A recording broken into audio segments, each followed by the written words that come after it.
को जो मिलता है वो सबके लिए मिलता है। वो रखता नहीं है बैंक में, मैं अपने लिए रखता हूँ, मैं अपने वाले के लिए रखता हूँ। लिव रिच डाई पुअर, और रहता है दुनिया में रिच होके, सबको खिलाता है, खुद भी खाता है, सबको खिलाता है, मरता है तो एक पैसा भी नहीं छोड़ के जाता है। एक आदमी ऐसा होता है कि वो भी होगा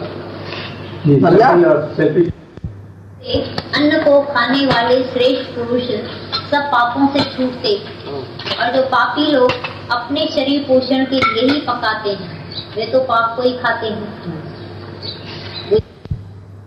तो ये बढ़ाएगा तुम्हारा स्वभाव देखने में आएगा कि निष्कामी है कि सकामी है।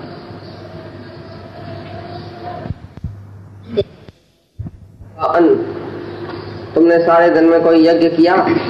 जब तक कोई यज्ञ नहीं किया है, किसी को मदद नहीं किया, किसको प्यार नहीं किया, किसके दिल नहीं लिया, किसी के लिए जिया नहीं, प्रकृति का खाया और कुछ दिया नहीं, तो तुम चोर हुआ। तो यज्ञ से बचा हुआ अन्न पहले यज्ञ करके पीछे तुम खाओ। जो यज्ञ से बचा हुआ अन्न खाता है वो पाप को प्राप्त नहीं होता है। जो सारे दिन में कोई यज्ञ नहीं करता है, कहीं खाता है, पीता है, भोगता है, सोता है, घूमता है, फिरता है, तो समझो पाप को ही खाता है।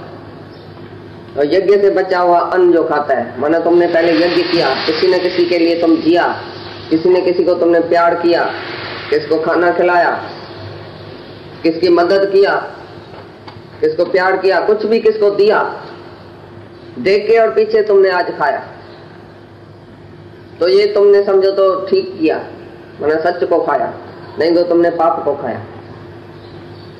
तो निष्कामी जो है वो यज्ञ से बचा हुआ अन्न खाता है, पहले सबको खिलाता है, पिलाता है, प्यार करता है, सब सुबह से रात तक निष्काम सेवा करता है, सबको देता रहता है, प्रकृति को वो कुछ देता रहता है सारा दिन, तभी वो प्रकृति का अनाज खाता है। जो प्रकृति का अनाज खा के देता कुछ नहीं है, सारे दिन में किसके काम नहीं आया, तो समझो उसने पापी खाया, चोरी किया, उसने प्रकृति की चोरी करके खाया और दिया कुछ नहीं। जो सबके लिए जीता है, सबके प्यार में जीता है, सबकी मदद करता है, सबकी सेवा करता है, सबको भगवान समझ के उसी से प्यार करता है, पीछे जो खाता है वो समझो तो उसने ठीक ही खाया, राइट खाया, नहीं तो हराम का खाया। एक है हराम का खाना, एक है हलाल का खाना। जो सच्चाई से सारी सृष्टि को अपना आप समझ के सबकी सेवा करके पीछे खाता है, परमात्मा की सेवा किया, जैसे परमात्मा ही सब में है, खालिक खल्क में है, सारी खल्क जो है वो खालिक का रूप है, परमात्मा का रूप है। तो सबकी सेवा करके, सबको प्यार करके, किसी न किसी को कुछ दे के पीछे खाया, तो वो समझो तो उसने सच्ची खाया, नहीं तो झूठ खाया, पाप खाया। तो यज्ञ से बचा हुआ अन्न जिसने खाया वो पापों से छूट जाता है। पहले हम सब उसको कोई पाप नहीं खाता हूँ, मैंने इसको खिलाया, मैंने उसको खिलाया, मैंने ऐसा किया, मैंने ऐसा किया, मैं करके जो तुम खाता है वो पाप को खाता है। मैंने पकाया, तुमने खाया, मैंने कमाया, तुमने खाया, मैंने ऐसा किया, जो मैं करके चलता है सारे दिन में, उसने समझो पाप ही खाया। जो मैं और मेरा और अहंकार और इच्छा यज्ञ की अग्नि में आहुति डाल के पीछे सड़ों की सेवा करके खाना खाया, तो ये सच्चा यज्ञ हो गया। तुम्हारी जीवन ही यज्ञ में हो गई। तन मन धन की तुमने भेंटा चढ़ाई दूसरों के ऊपर, अपने तन का, मन का, धन का दूसरों को दे जो दान, वो सच्चा इंसान इस धरती का बना। तो ये हुआ बचा हुआ अन्न, माना तुमने कुछ सेवा करके पीछे खाया। प्राणी अन्न से उत्पन्न होते हैं, और अन्न की उत्पत्ति वृष्टि से होती है, और वृष्टि यज्ञ से होती है, और वह यज्ञ कर्मों से उत्पन्न होने वाला है।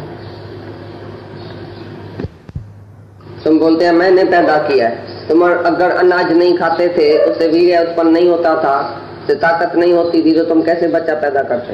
इसका मतलब है अनाज से ही हर एक मनुष्य पैदा हुआ। और अन्न आता है वृष्टि से, और वृष्टि होती है कर्मों से, कर्म आता है वेदों से। वेद का जो मूल कारण है वो है परमात्मा, परमात्मा से वेद रचा गया। इसके लिए सारे यज्ञ में परमात्मा ही विराजमान है। हर एक जो तुम कर्म करता है उसमें भगवान ही विराजमान है। जो भी यज्ञ करता है उसमें भगवान पहले है। कौन सा यज्ञ, कौन सा कर्म तुम करता है जिसमें भगवान नहीं है? तुम करता है, मैं करता हूँ, मैं करता हूँ। मैं कहाँ से आया? तुम कहाँ से उत्पन्न हुआ? तुमको किसने पैदा किया?